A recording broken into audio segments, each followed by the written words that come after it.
Hi, welcome to Green Phoenix RPG, a weekly Dungeons & Dragons podcast from both sides of the screen. I'm your host, Matt, and this is our second episode. In this episode, we're going to be talking about character creation and world building, and we're going to have our first player, Nate, who plays Tiber, on as well. But before we get to the conversation I had with Nate, I wanted to talk about a couple of things we didn't get a chance to really go into too much depth with Nate. The first of which really is when you're going to be running a game with players, you really need to sit down and have a conversation with them first about what the game is going to be. We do talk about this a little bit with Nate, but beyond just talking about themes and what they're looking for, you need to make sure that they sit down and have a conversation with you about the format of the game. Is it going to be a linear game? Is it going to be a sandbox game? How often are you guys going to meet? How long do you think the sessions are going to run? This all has to be hashed out with the DMs and the players first before anything else happens. Otherwise, you're going to really come into some issues where players aren't going to be able to commit, are going to get frustrated with the way the game is going, and other such problems. It's a big obstacle that can be handled very easily and very quickly. The other thing is, we talk a lot about world building and character creation in the interview with Nate, obviously. But one of the things we're going to talk about in later episodes, but something I want to touch upon now, is plot. Plot is obviously the biggest issue you're going to have with the game beyond world building and getting your characters and players to meet, is what's actually happening. Where's the game going? And this is obviously going to change depending on if you're having a linear game or a sandbox game. And we're actually going to talk about linear games versus sandbox games in later episodes and really the pros and cons of those styles.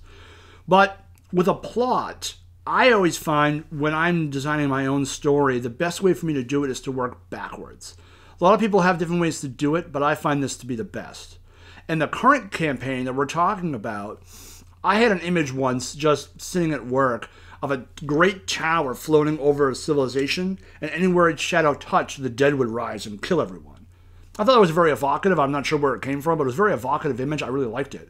So when Nate was talking about trying to get a game started, when he and I were just sitting around his apartment and were bored one night, I decided to use that as the inspiration to start the game. So what I did is I used that image and worked backwards. What was that image? How do I get the players to it? What did it mean? And worked backwards as best I could. And we're going to go into later episodes about really how I kept using this image over and over again to flavor the plot, set the flow of the game, move events forward, etc. So we're going to get more into plot. Don't worry, I know this is going to be a little light on that. This is really just more about the setting and the actual character creations as well as Nate's opinion on the first episode or first session he was in, really how that all worked. So please, welcome Nate to the podcast. We'll have a conversation about that. And next episode, we're going to be talking about session 1 from my point of view, from behind the screen. So enjoy.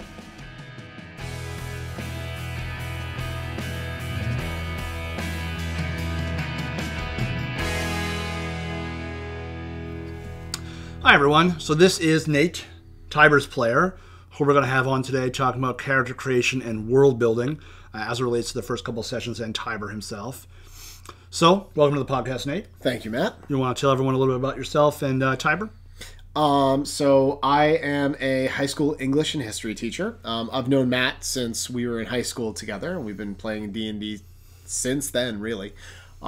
Second edition. Matt decided it would be a wise idea to have the new 14-year-old play a cleric with no explanation of how any of that worked. So thank you for that, Matt, because playing a cleric in second ed wasn't confusing or anything. You wanted to play, we needed a healer. That was an obvious solution. Touche. So this character, Tiber, was built for a campaign that we had just started for fun. There was no intent of this being a level 1 to 20 game, which it turned into. Yeah, we were living together in an apartment. We just bored on weeknights. Yeah, exactly. Threw something together. And so, Matt, you had essentially said, hey, I have an idea for a setting. Why don't you build the character? And I had played a lot of casters. That's kind of my type. I love playing the sorcerer, wizard, kind of stay in the background and huck spells kind of character. So I decided to try something different, and I built a human warrior.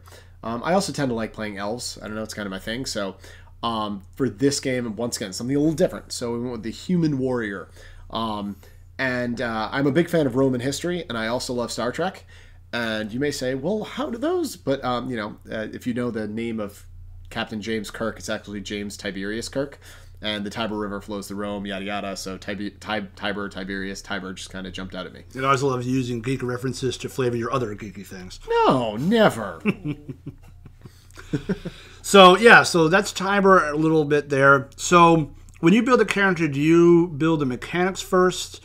You know, like I want to have this kind of fighter and build them, and then the backstory kind of comes in later. Or do you start with like a backstory and a concept first? I do like to know what class I'm building. I think it's important to pick your class first because I think class, especially in D&D, defines so much about a character. Sure. But I don't go for mechanics first. I tend to pick a class and then think about what kind of character I want to play. And then from there, I let the background of the character determine the mechanics of how that class is going to operate. So for Tiber, I was like, okay, I want to play a warrior. How do I want to do that? And we can talk about this a little bit in a little bit, but I think playing a character that it has some room to grow, is a little bit of a blank slate, is important. Yeah. So I built Tiber as kind of like, okay, how about like the typical town guard?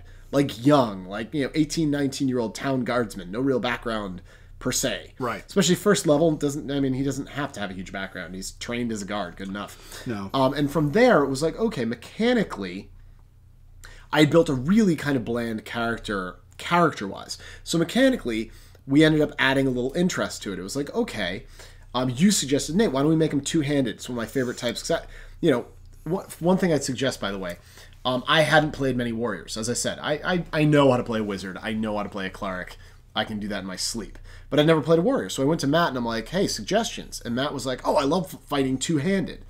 And so I said, sure. So Tiber became a sword and shield two-handed fighter, which worked a little differently in 3.5, but... Yeah, but it was nice giving... The fighter really needs something to give him a little bit of a unique edge, considering it's such a bland class in and of itself. So giving yourself a unique fighting style is very helpful. It was fun. And then it turned into, so my father fought that way. That's where I learned it. Oh, let's write up. And then it was like, let's write up some family.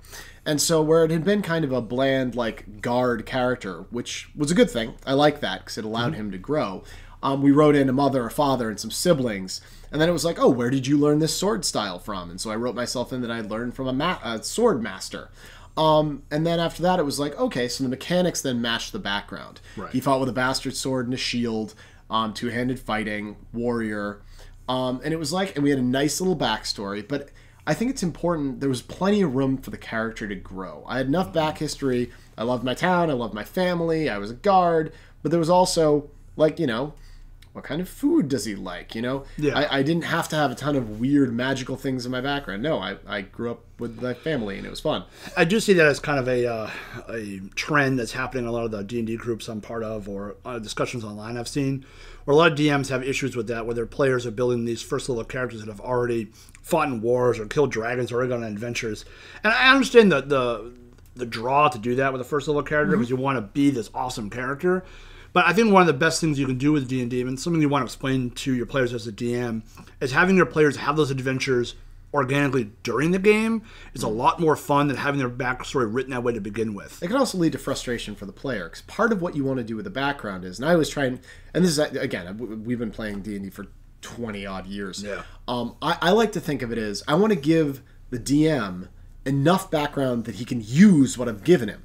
But if I give too much background, it's never gonna come up in game, and it ends up being frustrating as a player because you're like, what's the point of having all this background if it doesn't matter? Right. Exactly. And secondly, there gets to a point where there's only so much you can build into a background that actually influences how the character plays.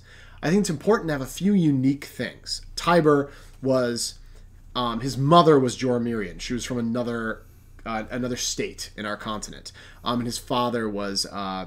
Amaronian. So he was a little half and half, which, because I'm half Italian, I'm half Irish. That can lead to some fun interactions of family. So I kind of gave Tiber a little bit of that background, a little piece of me in there. But once again, it was just a little thing, but it actually ended up being important in the game later on. Yeah, it did, actually. But if I had said, he's half ghost, half vampire, dragon slayer, it wouldn't make sense for a first level character. And it wouldn't have given Matt anything he could have actually used. No. And like, one of the big things I'll say as a DM is you don't want to tell your players no. You just want to give them the advice that playing this is going to paint them into a corner in a certain way. Like, you're going to have to use all of this. This is all going to have to come up in game. And if you give your DM way too much to look into, like Nate said, a lot of it's not going to come up. You want to keep your background simple straightforward and give enough detail for the DM to add plot hooks and stuff, but don't go out overboard. But as a DM, you really got to be able to talk to your players and explain to them, I'm not telling you not to do this, just pare it back a bit. I also think it's important to know, to be conscious about adding in a little piece of yourself and some stretches. As I said, I'm half Italian, half Irish. Tiber was half of one thing and half of another. I don't come from a big family. I'm an only child. But Tiber had several siblings that influenced the character. So that was a fun stretch for me. And I think that can also, if you're stuck on a character, put a little bit of yourself in there. Right. And then pick a stretch element and put that in there. And I think that can help. I think the biggest thing about building a character when you're stuck is just go for simple, go for something that you can come up with, and know that you don't have to paint the whole picture. You don't have to know everything about that character. No. You just have to know enough about them to play them. Yeah, I mean, we'll talk about it later when Stacy joins the game in the third arc, but her character is a great example of that because it's a pretty simple backstory, but there's a lot of stuff going on with her story that she has no idea what's going on. It leaves a lot of room for mystery and growth, which is really good, which we'll talk about a little bit more when that comes up. Stacy's character, it's interesting, because Tiber, if you're looking at it from a scientific standpoint, Tiber was very kind of vanilla character that we built a background around. Stacy was a very unique character that didn't have a background built around her. No. I think that's kind of the key. If your uniqueness is going to be who your character is, they're half angel or something really funky, cool, leave it at that. Right. If your character is going to be very bland, give them something interesting in their background and leave it at that. Right, exactly. I think that's healthy for the DM and the player. Yeah. Well, you had mentioned being stuck on character creation as well. I see a lot of people too. You sit down with the book, you read through it, and you're looking at this bard, there's paladin, fighter, wizard, all these different choices, different races. You don't really know much about the game, when you first start. What advice would you give to people who are really stuck, have no idea what to play? I'd say if they're really stuck, a couple things. First of all, if there's other party members, like for us, it was just one-on-one, which is easy. You can play anything, which can be tough. If there's other party members, look around. If you have a fighter, a cleric, a wizard, and a monk, maybe you play a druid, because there isn't one. So if it's more of an open scenario where it's just you and a DM, or the other players haven't picked yet, feel free to just pick whatever interests you. And if none of them interest you, just grab one. I think there's all too much focus on the character has to absolutely be perfect and fit exactly what... Pick one. You'll have opportunities to change the character and adjust as you go forward. And pick one that works, and leave the background vanilla enough that as the game goes on, it can change to what you want it to be. Right. Tiber was a fighter, but I left it open enough in vanilla. I mean, he's first level. Who knew what he was going to become? And lo and behold, by the end of the game, slight spoiler, he could cast spells because I left it vanilla enough that he could change as time went on. So that's important. Another big one too is if you really have no idea, nothing's really jumping out at you, look into media. What movie characters did you like? What comic book characters or video game characters? And then just try to mold your character concept around that. Don't obviously sit there and build Master Chief or Spider-Man, but what about those characters that you like? Did you like that they were stealthy or they could fight and they're really hard to kill? There are ways to invoke that sort of same feeling in D&D. So do something like that. At least get yourself started. And usually, even Stacey, who's been playing about as long as we have, she very rarely will really be invested in a character until about the second or third session. Because she, unlike Nate and I, who build a character when we start, are really invested. We know where this character's going. It takes her actually playing the character for a while to get invested. So you're starting, you're like, I don't know if I like this character. I'm not sure where it is. Give it a little bit of time. Yeah. Interact with the game, interact with other characters, see how the class does, and then make a decision. One of the things you're going to find as you play D&D is that you start to learn yourself as a player. As Matt said, I tend to pick a character type early. I'll cogitate on a background. I'll sit on it, and I'll know a month, if we know we're playing, I'll know a month or a week before we even start the background, what they look like in my head. Our friend Brett, he likes to pick a mechanic. Yes. He picks a mechanic he really likes and will sit on that, and everything else comes secondarily. Yep. Stace doesn't know until really the day we sit down to play, and all of that is fine. You just gotta, know yourself. Right, exactly. And we'll talk about all this when Stace and Brett join the game later. We're going to have conversations with them about why they built their characters the way they did and how that influenced them, because that's obviously very different than how Nate builds his characters, or anybody builds characters differently. So moving on, we did do a lot of world building together when this game started. We did a lot of collaborative work on that.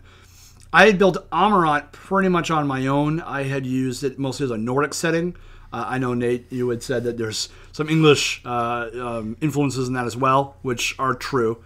Nate's right. You are going to have a style when you build as a DM or even as a player. You're going to have things that you do over and over again. That's fine. Those aren't going to be tropes. People aren't going to get annoyed by those. That kind of is what is making your signature. So I wouldn't be afraid to embrace things like that. Yeah, especially in the sense of what makes it D&D. Right. One of the things Matt does well is that, like, I like to think of it as, like, this stereotypical tropey thing, and then make it a little different.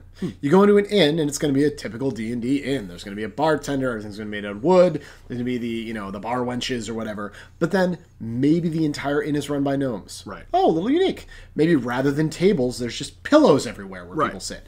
It's the idea of, like, as Matt said, Amarant is very Nordic, but it also has a very English feel of, like, feudal lords and the palisaded towns and very kind of typical D&D, and that's okay. In fact, it makes it comfortable. It's kind of English flavored Middle Ages D&D with a heavy Nordic influence. One of the things I did to kind of change it up a little bit, it's a minor thing, but it actually added a lot to the game, was I actually invented different types of drinks people could use. So instead of just coffee, there was, I think, Serpent's Grin Isle made their own coffee. Gnomish coffee was its own, was kind of like espresso. We had like Imperial Brandy, Sedelian Sweet Wine, which is Elvish citrus wine, etc. There's a lot of different ones. And then what Nate did is Tiber really preferred Gnomish coffee. And there was a bunch of times in the game where he would get pretty annoyed if there wasn't Gnomish coffee available because that was the only thing he drank. Which, by the way, it's because I'm a school teacher. I need coffee to function. So it was a neat little thing that, like, I decided upon, this is something Tiber likes, which is a fun way. Once again, if you don't know how to give your character flavor, pick something you like. You like white wine? Maybe your character really enjoys white wine at night and gets upset if there's no white wine around. Right. There's no problem with that. No. And to that point, that's why I use the Nordic and English inspiration for Amaran, because I'm familiar with, obviously English. I'm English. My grandfather was born in England. So I understand English culture pretty well, especially from a fantasy setting, Tolkien, etc. And I wanted to be a little different, so I added some Nordic flavor to it. And that's something I would definitely recommend. If you're going to be building a culture from scratch, really use some either real world or fantasy settings as examples. So you want knights and politics, read Game of Thrones based off Westeros or something like that. Gibbon's Fall of the Roman Empire.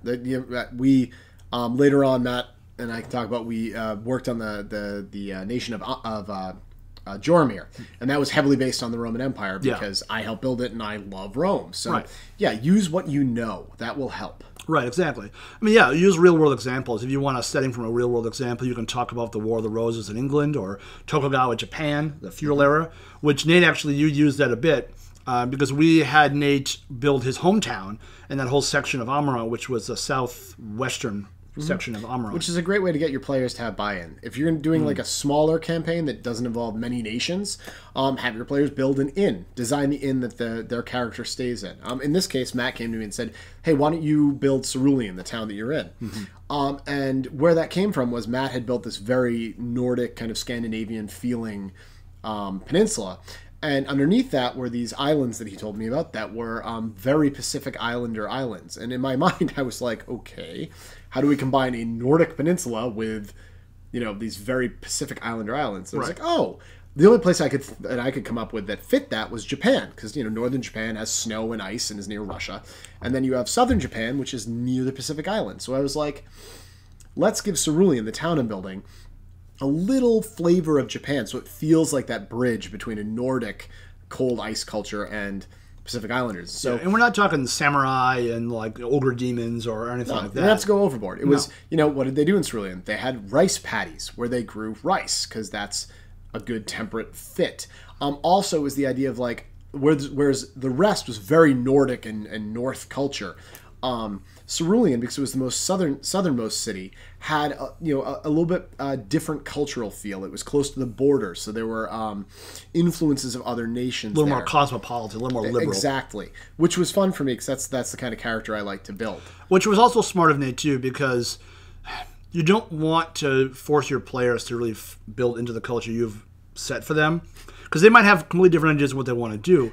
Amarant really was anti-magic, anti-scholarly. They're much more based on action, really based on strength of body, not of mind, which Nate didn't really want to build his character that way. So what he did, which was intelligent, like I said, was Cerulean was very distant from that. They respected those traditions, But Cerulean was one of the major trade ports of the city, of the country, really the major trade port of the country. So it was much more liberal and open to different concepts. So it was still flavored by that culture, but it was a lot less strict on it. Well, and I think the important thing is the balance. It's the level of, like, as Matt said, I like intellectual characters, I like cosmopolitan characters. It's just how I think. So what I did was I took this great world Matt had built with the Amarant Peninsula, and I didn't say, oh, well, the heck with your world. I'm going to make a city that's just like what I like, which is a library and intellectuals. No. I took elements of the Amarant Peninsula and then took elements that I like and smashed them together to create kind of a mix. And it's that, once again, gave me agency because I felt like I had built my city, but also it allowed Matt entry into it because, in the sense as the DM, because it was still part of the world he had built. And that was a good balance between us. And that actually comes into play quite a bit later in the games. There's a lot of tension between the North and the South and Amarant because of this, which actually is a major plot point much later in the game, which we'll talk about. And so it's, again, using stuff like this that comes up in the beginning, looking at it and realizing, that actually be a really interesting plot point later, and then bringing it forward is great for a DM because it gives you inspiration. But I know Nate was excited using that plot point later because it's a plot point that he kind of indirectly inspired and kind of indirectly put into the game, which was great. Well, and every time we came back to Cerulean, it felt like something I had built, and so it was like coming home as a character. Exactly. And it also allowed for some interesting diversity in the sense that the rest of Amarant was very Nordic, English, ice and kind of tundra and then forest. But around Cerulean was swamps and marshes, and there was a grove of ironbark trees because it was, once again, it was different. It was flavored by the Pacific Island near it. Yep. So, and you'll definitely see that in the game as it goes forward. When the party does go to Northern Amarant, it's a very different feel than Southern Amarant, which is great. And was very easy to do because Nate had done a great job of giving me a different culture to the South, which was really easy to do. And it allowed me as a player character development. Right. I didn't, as we talked about, I left the character pretty blank in the sense of, like, what kind of person is he? But due to the background of, his family's here, and I knew the town that he came from, when we would go north and people would be either classist or anti-magic or anti-intellectual, I could make the decision as a player, Tiber's not going to like this, because this isn't, A, this isn't what he's about, B, he's half Jormirian, and Jormirian, they're very intellectual, very magic-esque, so it allowed for some role-playing that I had left myself open to by actually leaving the character a little blank. Right. And actually, to that point, leaving your world a little blank is a great idea, too. You don't want to plan what you don't need. We had already planned a little bit of Jormir, a little bit of the Aldred people, which I know are on the website a bit, the original inhabitants, the native inhabitants of Amarant, but only to the point where we needed them in the game. So Jormir didn't get really fleshed out till much later, the Aldred didn't get fleshed out till much later, and none of the other cultures did. Because if you plan your whole world out completely from the beginning, and then your players start interacting with it, you're painting yourself into a corner. Because if the players want the world to be a certain way, Nate really wanted Jormir to be cosmopolitan, intellectual, magic-focused, kind of mercantile, like he's saying. That's how Tiber was. That's great. So I made Jormir that way more and more as the game went along. I kind of went with Nate's influences, said, oh, yeah, you're right, Nate, that is how Jormir is. Not because I built that way originally, even though I kind of played it that was the case, but I did because that's how Nate wanted it. Nate had the most direct connection to it. And as a player, I left Tiber blank in the same way. For example, one of the things I didn't decide on when I built the character was whether he was straight or gay. Or I didn't, decisions about that. One of the first NPCs Matt throws at me is this buxom, gorgeous woman, and it was an easy moment to be like, I bet Tiber's attracted to her. Let's make that happen. And it was, if I had decided early on Tiber's type is blondes, there's no need to make that decision. No. Same thing with the gnomish coffee. It was something that came up in game, and I was like, it would be really funny if Tiber really liked that. Exactly. But once again, I didn't make a list of foods Tiber liked when it was, but you don't have to. Don't have to. And so that built into what Matt was doing as the DM, because he didn't build this beautiful female character for me not to interact with her. So it's that moment of, like, Matt's leaving the world blank enough for me to find stuff I can grasp onto with Tiber, right, and I'm leaving Tiber blank enough that I can interact with the stuff Matt's throwing me. It's that good interaction between DM and player that comes from leaving enough room to grow on both sides. Exactly. Yeah, you definitely want to leave everything open and not get into it too much beyond what you need. Right. It's just going to cause problems down the road, really, is what the problem is. Like the Gnomish is a great example because there's a few gnomes in the game you're going to meet, the Gnomish coffee, but honestly, we had almost no development of Gnomish culture beyond what was actually right in front of us. And we didn't need it. Because we didn't need it. And it was great because it never came out. It also really reduces the amount of work as a DM you have to do because you're already running all of the NPCs. You're already doing the plot. There's no need to get really bogged down with the culture of societies if they're never going to show up in the game. And I'd say the same thing about character description for those of you picking players. You can see Tiber's character description online, so I'm not going to give it to you. But the basics. I always think the basics. Clothing, eye color, skin tone, hair. And maybe one or two unique things. Are they wearing a big crystal around their neck? Is their sword? Does their sword have some fancy carving on it? But keep it simple, keep it basic, just enough so that other people know what your character looks like. Same thing with a culture. Enough that your players have a feel for where they are. You don't have to sell them everything. It's not necessary. Again, you want to do things in broad strokes to start off with. Give them an idea what the culture's like, and then go from there. I mean, we added a lot of small touches to Amarant. The big thing we always did with Amarantian culture is that they're always ready to fight. Their combat is a very important part to the people, so they never relinquish their weapons ever. Even to the point where we say on the website where you sit down at the table to eat, you take your weapon off and leave it next to you, leaning against the table, always at arm's reach. As a player, it left me a neat space to add something to a rather blank character that Tiber always had his sword on him. Yep. And even when it was socially unacceptable to do so. And as a player, it was a neat role-playing thing where it wasn't a ton of time taken away from the party, but I'd be like, oh, Tiber sits down at the table and leans his sword against it. Right. Just a little role-playing thing that added a little flavor. It can really help. So we've talked about world building, a little bit about character creation as well. The big takeaway for me is getting your players involved in world building is huge. Obviously, your characters are going to be really involved in building their own characters, their players. Involved in building their own characters because that's their entry point into the world, obviously. And you don't want to interfere with that too much, like we were saying. Right. And as a DM, you want to give them the space to develop those characters on their own. Exactly. But you also want to get them involved in the actual game world before the game starts. And the best way to get ownership and really get them involved is to let them build parts of it. So what other suggestions would you have getting your players involved in the game? Well, first of all, something important. If your players build something, use it. Yeah. Let's use an example besides Tiber in the game. And let's say you were starting at a smaller scoped game. So you had a player who was like, "Oh, I live at an inn," for example. Make sure that whenever you come back to that town, you as the DM kind of guide your players to that inn. That player will feel like, "Oh, it's the inn I made. Yay, it's being used." As the DM, make it a point to, and this is why you don't want your players building backgrounds that are so huge that you as a DM don't know what to pull out of them. No. But as a DM, if you say to your players, "Give me one or two things that you want me to incorporate into the game, as long as they're realistic," that's a great way for, as a player, you feel like, "Oh, I am being referred to here. My DM hears my character and gives me something to attach to." And as the DM, it gives you something. "Oh, I know how to make sure Nate feels like he's being involved in the game." Yeah. So it's one of those pieces of back and forth. Also, as the DM, it takes something off your plate. Matt, when he was building Amaranth in the world, he shouldn't have to build everything. That's a lot, and it's too much. So for him to say, "Hey, what kind of town do you want to start in?" Is healthy. Also, making sure that he didn't do that to me the day of. He was, a couple weeks before I play. Yeah. But that element really adds to, I keep using this word, but I think it's huge, agency. Allowing your players to feel like they have input in the world and that they are part of the world that you're playing, I think is huge. Yeah, agency and ownership are the two biggest ones. So as the DM, coming back to those things that the player referred to, and as the player, giving your DM something they can really work with. I'm not giving Matt a town that floats on a boulder above the world with magical upside-down unicorns. I'm giving him a town that's part of the world he had built that he can actually use. Upside-down unicorns? Hey, you never know.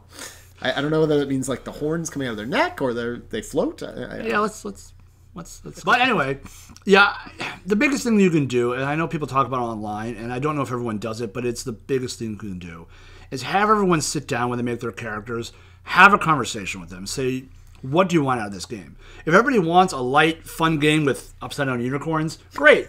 Then don't send them a cosmic horror game about like body horror and murder and horrible things. Give them a fun game about upside-down unicorns, whatever that is. And I had told Matt for this game, we were talking about like, at the time, we were talking about having a classic D&D feel game. Right. And lo and behold, I end up as the town guard, and Matt gives me a beautiful princess who I have to help save from these evil monsters. It was the perfect entry point. And from there, the game took on its own life, and there were definitely There was times where there was cosmic horror feel, and there's times where there was more of a cosmopolitan feel. But that was a decision made together. Right. Yeah, definitely. Yeah, you want to have your players have a sense of control over what the type of game is going to be. You can always switch and add more motifs and themes as you go along, but have a conversation with your players about this is the kind of game I want to run. Is everyone good with that? And then also, like Nate was saying, talk to your players and say, what is important to this player? Is he really involved in his own family? Does he want fame? Does he want adventure? Does he want gold? And then give the players what they're asking for. That's the biggest thing. Not immediately. They may have to work for it, and maybe not all at once. Nope. But give them the opportunity to just seek out the things that they want. So that's the most important thing. Like we said, we'll end with this as well on this whole topic: agency and ownership.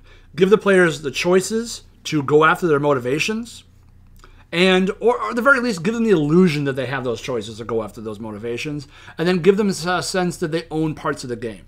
This is my hometown. This is my family. This is my home base. Whatever it is. That's really going to get your players invested in the game. It's really going to keep them coming back to the table. And as a player, keep it simple. Make it something you actually care about and want to play, and work with your DM to make your character integrate into the world that you're using. Exactly. So that's character creation and world building. The other thing I really did want to talk about, though, as well, is our first session was just covered last episode. So you were on the Albatross. Tybor was on the Albatross. You met Princess Kirika. So just from your point of view... By the way, I named the Albatross. This was a smart choice of Matt. He asked me what I wanted to name the boat. And we named it the Albatross because I love Patrick O'Brien's Master and Commander series. And I love boats. And the Albatross was a thing in that. So once again, just a nod to Matt. That was such a little thing. As the DM, he was like, Nate, what do you want to call the boat you're on? And as a player, I'm like, ooh, I get to name the boat.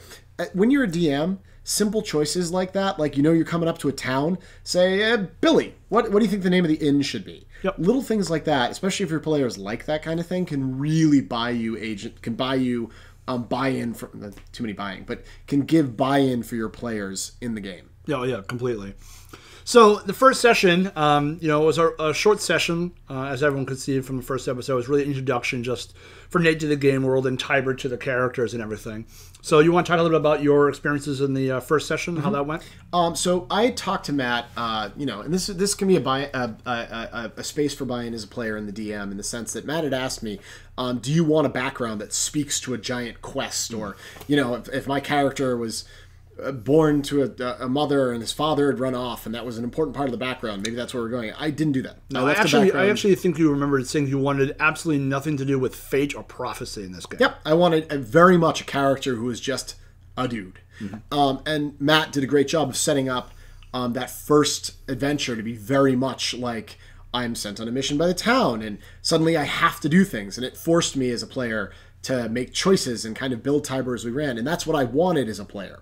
Now, it can be more difficult if you have more players involved. When it's just a DM and one player, it's easy in a way for the DM to say, hey, what do you want? And for me as the player to say, oh, I want this. And just give it to them. Right. If there's multiple players, maybe you decide as a group that, like, if one player has a piece of back history that is necessary to be filled in, maybe that's not what you do the first session, and that's okay. But it's nice to have, as Matt talks about, a hook. And the hook for this one was pretty simple. I was given a mission, and I had to complete the mission. And it went wrong. It did. It went very, very wrong in a really fun way. And Matt gave me... One of the things I think that's important as the DM and as the player is Matt signaled very heavily, hey, this Kirika character you met, probably an important NPC. And I, as the player, was like, I'm going to make a choice to get along with her, and let's be my NPC partner in this. Oh, you got along with her real well. As a player, listen to your DM. If they're sending you a signal that, hey, this person's probably important, maybe try and get along with that person. Probably. There was another character that clearly was not meant to be a permanent tag along. So as a character, I didn't have Tybor get invested in him very much. Yeah. And he shows up once or twice, and he's a lot of fun, but it certainly wasn't something important. So as the player, I'm trying to pay attention to signals from my DM. And I would also say as a player, if you're a newer player, it's okay to ask things of your DM. Be like, hey, is this an NPC we're going to see again? Yeah. That's okay. I don't have to ask Matt these things. We've known each other for over 20 years. I tend to be aware of when a player is important, but when an NPC a character is important, feel free to ask your DM things like this. So it was a fun first session in part because Matt paid attention to what I was asking for. I paid attention to the signals Matt was giving me, and we had this kind of really fun romp through this kind of dark and mysterious, and to Matt's credit, very classic D&D adventure where it ended with a necromancer and a scary mountain and then a mythical thing with wings and lady who was like, "Oh, I'm here to tell you what's going on." That's not how her voice sounded. That's totally what her voice sounded like. It was a very traditional D&D feel, and and it came off as such. And to my credit, I tried to play Tiber as the very like, ha ha ha, I'm a stereotypical hero, and that actually led to some funny moments when he'd fail at things and then look really silly. Well, I described you in episode 1 as being very pragmatic and practical in the face of this like awe-inspiring religious figure, and that's really Tiber to a T. Things were going crazy and just falling apart around him, and Tiber would always stay practical and pragmatic. and that wasn't a choice I had made. That's part of it in my mind when you're building a character. I have an image of the character, but how they play that first session ends up being kind of how that character is. I once played an elven sorcerer that, like, very early on, things would be going nuts, and he would just lose his mind. He would just go crazy. Like, I'm going to throw a fireball over there. Why? I don't know. It seems like it makes sense. Never mind the innocent crowd nearby. It's a story for later. But yeah, Tiber, for whatever reason, that first session, I think in part because Matt threw a lot of crazy stuff at me. There were hordes of undead, and there was a lady with wings and a snake tail, and it was insanity. And Tiber just kind of put his head down and barreled forwards, and it became one of the defining characteristics of Tiber that I ended up, as a player, I loved putting that shell on. That, like, literally, no matter what could be going on, Tiber would be like, all right, here's how we're going to deal with this. And that, by the way, is Tiber's voice. Nate never talks the way he usually talks in-game. Tiber had Batman voice. Yes, and Nate very often would stop and say, why am I talking like this? Well, and it didn't happen the first session. No. That happened as the game continued on. And what I realized was it was part of Tiber's, like, I as a player had to get in the mindset of, like, okay, because I am, if you can't tell, I'm a little bit of a flaily, like, I'm very much, I go by the seat of my pants kind of person. True. I'm not super Tiber. So as the game went on, I would have to put on the persona of Tiber in a fun way. And it wasn't like I was acting or being crazy or wearing a hat or anything. No. But when Tiber spoke in character, it became this kind of, this was the Tiber voice. It was slower. It was deeper. And yeah, it was a funny thing that happened. And it wouldn't have happened, I think, if we'd only played a couple sessions. But no, it took a while to show up, but it really spoke to the character. And it spoke to, one of the reasons I love playing Wizards and Sorcerers is I love having battlefield control and tactics and things. And so for Tiber, the way he embodied that was by keeping that cool head under pressure. Right. And the other big thing about an introductory session that I like to point out as well, we'll talk about this more next episode, but you want to leave your players wanting more. You know, you want to have something that's really unfinished, a real cliffhanger or mystery to unravel. And I think the first couple of sessions really did a good job. Even when you got to the climax of the first like real story arc within this arc of the campaign, all it did was leave you with more questions, which was I think good for Nate, because Nate always was eager to play because he was very curious where things were going because it was never obvious. Well, and as a player, pick up what the DM's dropping in the beginning. You know, Matt laid a lot of mysteries on the table, and Tiber was like, ooh, I wonder what's going on here. Could I have at times had the choice to be like, meh, I'm not going to investigate that? Yeah, but it's the first session. Right. Be part of my job as a player is to be engaged and be involved. It's like my story about Kirika. Whatever I personally would have felt like a person about Kirika, she was the NPC. She was interesting. So, and it doesn't have to be romantic tension. For me, that's the choice. That's the choice I went with. And Tiber had this romantic tension with Kirika. We'll get into that later episodes. It could have been friendship. It could have been rivalry. Whatever it is, find a way as a player to get invested. And Matt, to his credit, dropped some really great mysteries that I personally was like, ooh, what's happening? And what's funny is Tiber wasn't a super analytical person about up going on things overhead. He was very situational. Yeah. But for me as a person, I was interested in it. And then Tiber would be he liked puzzles. He liked fixing and solving things. So it led to a good mix. It was interesting having Tiber as a character since the game had a lot to do with like the gods and religion. And Tiber being a very, not anti-religious, but unreligious person. And not really concerned with the metaphysics of magic or the gods and things like that. But then he got involved with them, which was excellent to have a character that was so out of his element there. And once again, that was Tiber. I chose that Tiber wasn't going to be very religious or into any of that. Okay, Matt's game had a lot of religious overtones. So it was one of those moments of like DM and player working together. We found a way, and you'll see as I'm not going to give any spoilers, but we found a way for Tiber to be involved in all that that also stayed true to Tiber as a character. Yes, very much so. But to tie all back together, talking about having cliffhangers and motivations for the characters to come back time and time again at the end of a session, mysteries, things like that. You want to have things the characters care about. And if they are building part of the world, like we talked about in the beginning, and then you threaten that in some way, or threaten to destroy it, or change it, or remove it from the game some way, they'll be much more invested in protecting it. This whole thing with the chalice of Queen T'Choa and the undead and everything was very far removed from Cerulean because it was happening on the islands far to the southwest. But Marangora in the first session explained that eventually this would threaten Cerulean as well, which made Nate immediately perk up because he had spent 2 weeks building Cerulean and didn't want to see it get destroyed. And there's that collaboration again. Once again, Matt as the DM knew to throw in a hook that's like, oh, here's that thing Tiber cares about. I'm going to mess with it. Right. But I, as a player, even when things weren't directly about my city, it was like, oh, here's a puzzle. Maybe Tiber really likes helping people. So I'm going to make him interested, even if it doesn't affect him directly. Exactly. And it comes back to that character building thing that I didn't build in 20 things Tiber was interested in. That too much for Matt to work with. Nope. Too much for me. So there was, what did he care about? His family, his town. Yep. Matt threatened the town. Great. And then Matt started off the session with a bunch of little puzzles that didn't involve the town. I, as a player, I'm like, all right, how is Tiber going to factor into this? Maybe he really cares about this girl, so he's going to do it for her. That wasn't the motivation at first, but it was like, Tiber liked solving things. He was a guard. He wanted to fix things for people. Solve problems. So it's that, once again, collaboration between the DM and the player to make it work and make it interesting. So that's our conversation on character creation and world building, and Nate's opinions in the first session. And Upside Down Unicorns. And Upside Down Unicorns, apparently. I still don't know what that is. But we're going to have Nate on later. There's an episode coming up in a few episodes later where we talked about a little bit in this session as a real turning point for Tiber. It's an event that happens that's a real climax for where the plot's going. It's about halfway through the first arc of the story. That surprised Matt and I a little bit in how it turned out. Matt had planned it one way. I had thought it might go one way, and then it took a weird turn. Yeah, it really went on. I talked about my introductory episode a little bit about how sessions can go wrong, quote unquote.